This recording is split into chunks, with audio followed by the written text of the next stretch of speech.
শংকৰজ্যোতি বৰুৱাক বিনা চৰ্তে মুকলি কৰাৰ বাবে চৰকাৰক আহ্বান জনায় আচ্ছাৰ সভাপতি ধীৰাজ গোৱালাই। তনু চাহিক গ্ৰেপ্তাৰ নকৰাটো অসমীয়া জাতিৰ বাবে দুৰ্ভাগ্যজনক বুলি মন্তব্য দিছে আচ্ছাৰ সভাপতি ধীৰাজ গোৱালাই।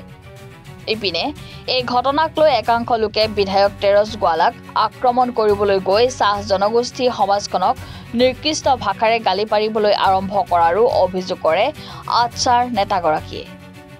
লগতে এটা প্ৰতিক্ৰিয়াশীল চক্ৰই সাম্প্ৰদায়িক সংঘৰ্ষ কৰাৰ প্ৰয়াস চলাই আছে, যিটো অত্যন্ত দুৰ্ভাগ্যজনক বুলি মন্তব্য দিয়ে আচ্ছাৰ সভাপতি ধীৰাজ গোৱালাই। শংকৰজ্যোতি বৰুৱাক আচলতে গ্ৰেপ্তাৰৰ গোটেই ঘটনাটো, তেওঁ হেণ্ডকাপ লগোৱা গোটেই কাৰ্যটোক আৰম্ভণিৰ পৰাই অসম চাহ জনজাতি ছাত্ৰ সন্থাৰ তৰফৰ পৰা আমি গোটেই বিষয়টোক আমি প্ৰতিক্ৰিয়া প্ৰকাশ কৰি আহিছোঁ। প্ৰথম কথা হৈছে যে কোনো উপযুক্ত কাৰণ নোহোৱাকৈ আৰক্ষীয়ে শংকৰজ্যোতি বৰুৱাক আটক কৰিলে, আৰু সেইটোৱে ৰহস্য যে শংকৰজ্যোতি বৰুৱাক কিয় আটক কৰা হ'ল।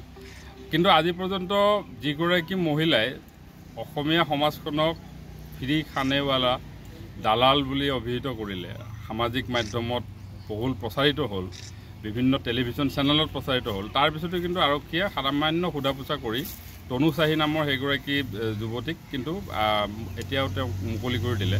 আৰক্ষীয়ে তেওঁৰ ওপৰত কোনো এতিয়া ধৰণৰ গ্ৰেপ্তাৰো কৰা নাই, তেনেধৰণৰ কোনো ব্যৱস্থা গ্ৰহণ কৰা নাই, যিটো আচলতে মই ভাবোঁ গোটেই অসমীয়া জাতিটোৰ কাৰণে চৰম লজ্জাজনক আৰু অত্যন্ত দুৰ্ভাগ্যজনক। তনু চাহিক গ্ৰেপ্তাৰ কৰা উচিত আছিল, কাৰণ গোটেই ঘটনাটোৰ পৰৱৰ্তী সময়ত দুটা পৰিয়ালৰ মাজত সংঘটিত এটা ঘটনা, য'ত নেকি বিএন সিং নামৰ যিজন পেট্ৰল পাম্পৰ যিজন অ'নাৰ, তেওঁৰ পৰিয়ালৰ ফালৰো বিভিন্ন ভাষ্য আহিছে। তনু চাহিয়ে বিভিন্ন মিছা কথা কৈছে। এবাৰ কৈছে যে তেওঁ শংকৰজ্যোতি বৰুৱাৰ নামত এজাহাৰ দাখিল কৰা নাই, পৰৱৰ্তী সময়ত যেতিয়া এজাহাৰখন চোৱা গৈছে তাত কিন্তু শংকৰজ্যোতিৰ নাম স্পষ্টকৈ উল্লেখ আছে। গতিকে গোটেই ঘটনাটোক আচলতে এক প্ৰকাৰে যিধৰণে তনু চাহি নামৰ যুৱতীগৰাকীয়ে আৰম্ভণিৰ পৰা যিধৰণে মিছলিড কৰি আহিছে, তাৰ পাছতো তনু চাহি গ্ৰেপ্তাৰ নোহোৱাটো খুব দুৰ্ভাগ্যজনক।